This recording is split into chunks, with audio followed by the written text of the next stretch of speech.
Қараңыздар, круизный кемеге қалай жұмысқа тұрсақ болады деп мен жекеме жазып сұрашқан адамдар өте көп, өзінің резюмесін жібергендер бар. Вакансия бар ма, брат мені жанына албаса, братишка мені тартып алса, давай кеттік. Сен неғып маған жауап бермейсің деп отқандар бар. Біреу менің телефоныма звондап отқан адамдар бар да. Барлықтарыңызға айтарым, мен круизный компания емеспін. Мен ондай жауапкершілікті алғым келмейді.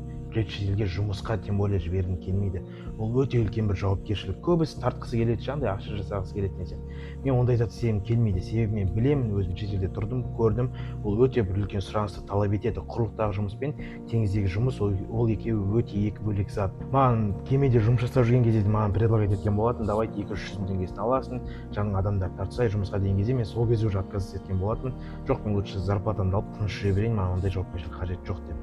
Мен қазір сіздермен немен бөліскім келіп жатыр, маған ешкімнің ақшасы қажет жоқ. Мен тек қана өзімнің шынайы опытыммен кемеде жұмыс істегенде қалай жұмыс жасайсың, зарплатаң қанша болады, интервью қалай, резюме қалай толтырасың, қанша уақыт күтесің, қандай паспорттарды жинайсың, зарплата қанша жастан бастап сен жұмысқа алады, кіммен тұрасың, қандай каютада тұрасың, кеме тоқтаған кезде мысалы сыртқа шығып жүре аласың ба, сенде свободное время болады ма, или сен чисто 9 ай бойы или 1 жыл бойы соның ішінде кеменің ішінде қамалып қаласың ба. Жалпы өзімнің опытыммен сіздермен бөліспекшімін. Сол үшін кішкене сабыр етіп күте тұрыңыздар. Және де сол личкама жазып жатқан адамдар маған уже 100 адам, 200 адам жазып жатыр. Оның әрқайсысына жауап беріп отыра алмаймын. Себебі ол бір 5 минуттық, 10 минуттық былай түсіндіре салатын зат емес.